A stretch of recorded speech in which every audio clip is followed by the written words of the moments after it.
All right, welcome to this BrightLearn AI update. I'm Mike Adams, the developer of BrightLearn, and I've got great news for you. The most requested feature is now in place for authors, and that is if you're an author of any book, whether it's a free tier book or a token-generated book, you can now log in via your author page, and you can edit that book. And then once you've edited it, it will be republished and repackaged and re-uploaded.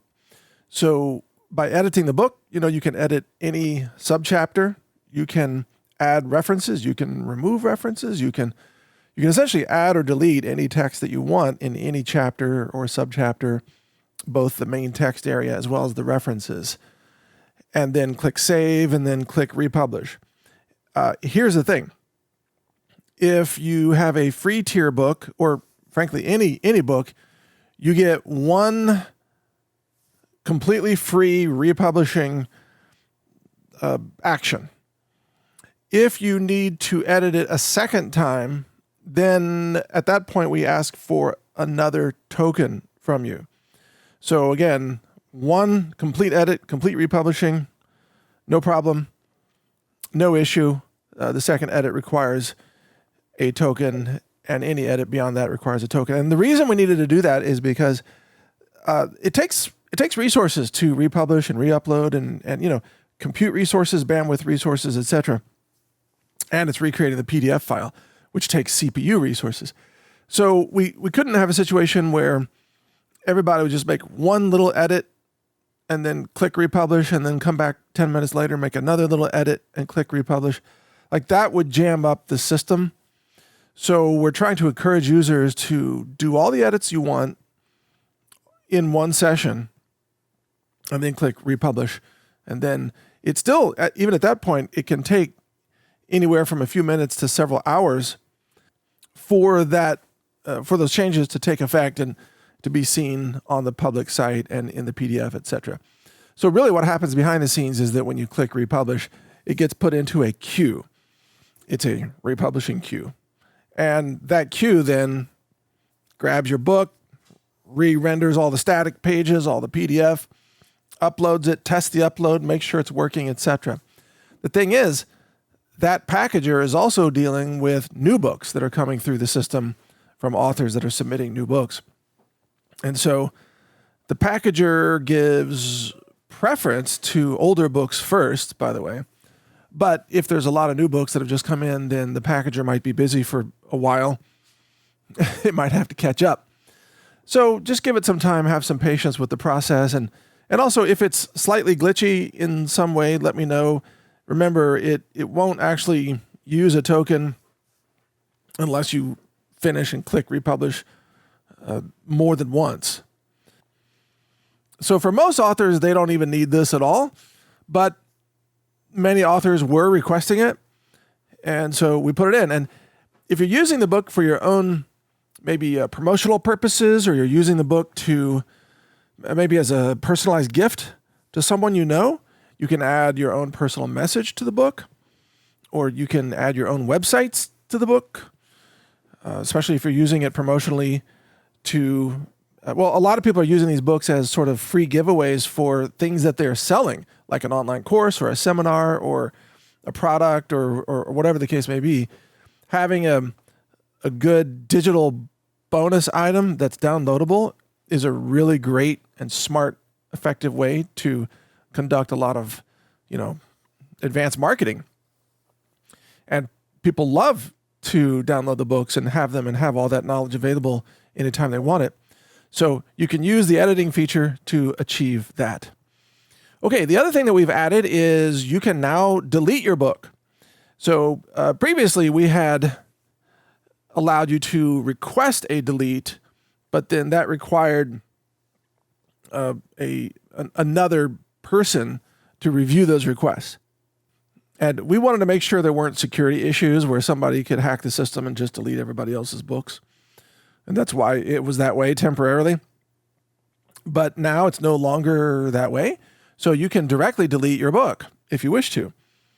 And that's understandable. There may be cases where you create a book and then you don't like how it turned out.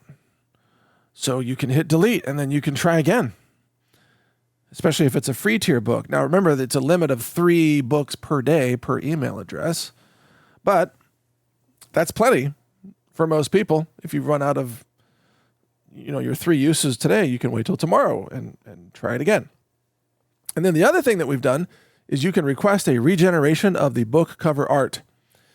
And that's also automated. It goes into a queue where there's a batch.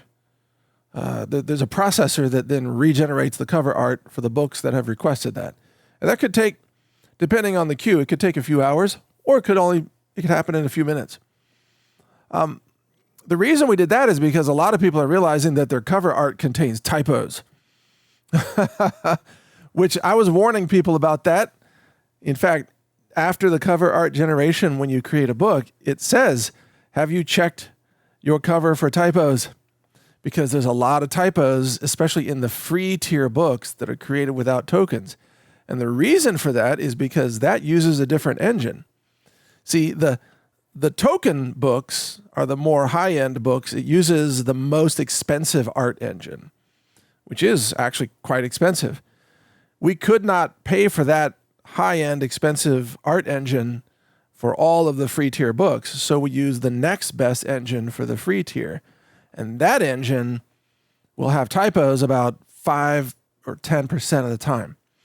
And I've noticed that a lot of authors don't notice the typos, and then they'll just click continue, and then the book gets created and it gets published, and it's got like a horrible obvious typo on the front cover. Well, you can now just click regenerate, and then it will be regenerated for you, which will hopefully fix the typo. Now, how do you access all of this as the author? Well, it's simple. You go to your author page. What is your author page? It's the page that shows up when you click on your name. So just go to any book that you have created, click on your name, and it will go to your author page.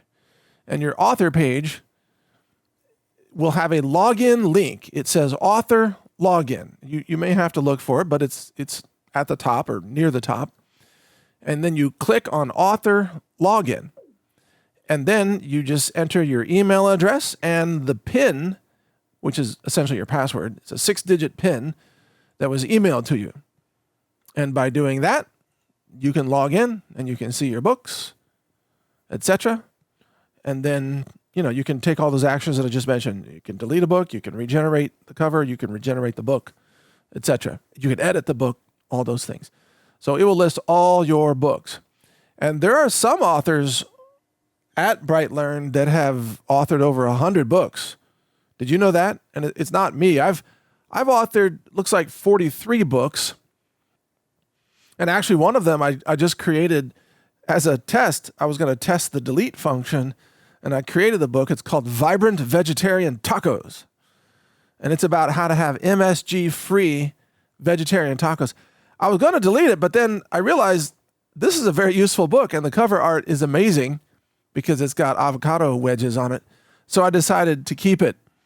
And then I created another book about peanut butter, and I deleted that one to test the delete function. So yeah, sometimes that's what I'm doing. Okay, I've also added an email announcement function to my admin backend, so I can send you an email announcement about the latest features if you are an author on BrightLearn.ai. And if you're not an author, hey, what are you waiting for? It's super easy to use. All you have to do is go to BrightLearn.ai and enter as little as 1 sentence or as much as 75,000 characters.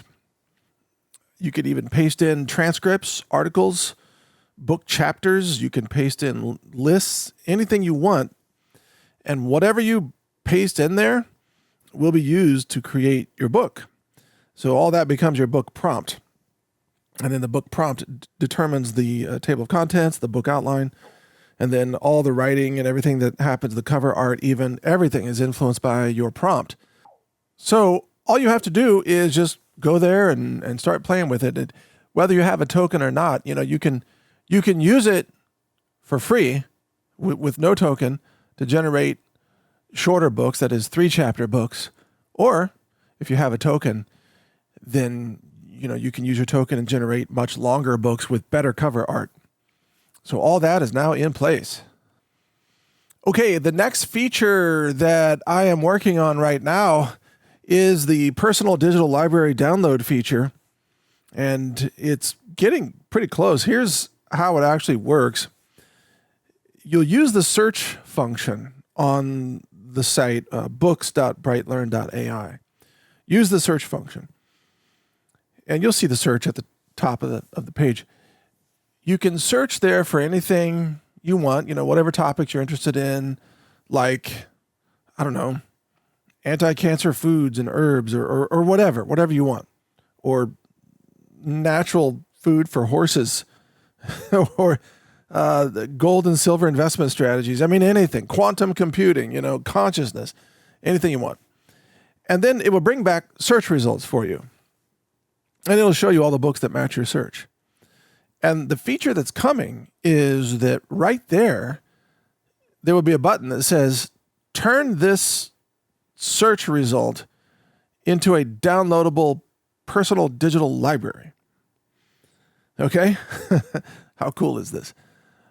And if you click that button, it'll take you through a couple of steps, but it will package up all those books for you into a large downloadable zip file. And you'll be able to download the zip file to your local computer and open it up or extract the files. And then all you have to do is double click index.html, which is in the zip file, and that will launch in your local browser. And then there you have now basically a local offline version of BrightLearn AI consisting of the books that you selected that were part of your search set. So in other words, this whole thing then works offline. So that's how you'll be able to download a large collection of books, and you'll be able to even say how many books you want to include in the download, because more and more books makes the download, large, obviously. Like, it could get to be hundreds of megabytes, mostly because of the book art. The PDF files get large for that very reason. So that feature is very close. You'll see it soon. And understand the reason I'm doing it this way is because I'm dedicated to making sure that you can access all this knowledge offline, so that even if the internet goes down, or even if there's a power grid outage somewhere else, or if our server goes down, or if there's extreme online censorship or a war or whatever, you'll have this library locally on your computer. And I strongly encourage you to download all the books in like survival and preparedness and food production and gardening and, emergency first aid and how to make your own herbs and things like that. And if you do that, and by the way, I'm going to pre-package some downloads for you, so you don't have to run searches, but I'll run them for you, and I'll pre-package them, and I'll share those URLs with you if you want to just download some of those. Well, at least that's my plan. Well, I guess I have to test that before I can commit to it. But anyway, you'll be able to download what you want. Just make sure you understand it's going to take some bandwidth, it's going to take some local storage, and it will take some time. So depending on how many people use this feature, packaging up your personal library and then creating a download link for you and then emailing you that link, even though it's all fully automated, that could take up to 24 hours. Yeah, I'm not kidding. Even though it's fully automated, I'm only going to dedicate one thread to this function. That is one CPU, because I don't want to multi-thread this thing. It'll clobber the other functions, such as generating new books and things like that. So I'm going to dedicate one CPU to this at first, just to a single thread. And when I say single thread, I mean one virtual CPU. Even though virtual CPUs are multi-threaded, but that's never mind. Anyway, I'm going to do one CPU on this, and then It could take hours, depending on how many people use it. But if you watch your email, you will eventually receive the email that has the link for you to download. And then you click that download, you can download all those files and then extract them on your local computer, like I mentioned. You can also share that link with other people too. So pretty cool. So anyway, that's what's new at BrightLearn.ai. We now have over 6,500 books published there. And then after I finish the personal digital download, the next feature I'm rolling out is the auto translation into Spanish and then French. And then after that, I'm going to do full-length audiobooks. And then we'll add some additional translation languages in 2026. And then we'll add mini documentary videos sometime probably later in 2026, depending on what happens with the AI video engines. But the bottom line is BrightLearn.ai is continuing to get super packed with new features, new conveniences for you, whether you're an author or a reader of the books there. And if there's a feature that you want, number one, you can always email us at support@brightlearn.ai, or you can just wait because probably 100 other people have requested the same feature. And we are taking account of that and building the things that people need. And I know that, for example, one of the requests is, can I upload or can you upload images to put into chapters? For example, you may have a chapter and you want a table or something there, or you want a photo there. And yeah, that's something that we'd like to support. The difficulty in that is that we have to always design features to halt malicious actors. And so what someone will do if we roll out a feature where, you can just upload images, someone who's trying to discredit the website would create a book and then edit it, and then they would upload like porn into the book, and then they would go out and tell everybody, look, there's porn all over this website, because they're the ones who did it, and it could be, the FBI doing that, or whoever, or Big Pharma, or some group that just doesn't like what we're doing. It could be anybody. So we always have to think about that. And how would we halt that capability? And the only way that I know of would be to use a reverse image interpretation classifier, so that somebody uploads an image and then we have to use AI to look at the image and to tell us what's in it. And if that classifier comes back and says, well, it's porn, then we would reject the image. But the problem is that function costs money. It costs tokens. It costs compute, right? And anything that costs money like that is, especially if you're offering it throughout the book, you have to figure out how to pay for it. And I don't yet have the answer to that if we support widespread image uploading. But that's a feature that I have in mind, and we'll see if that's possible at some point. However, in the meantime, by the way, you can download the PDF files and you can edit them using any PDF editor. And there are some open source PDF editors that do exist. And then you can edit them yourself, So you can put in anything that you want.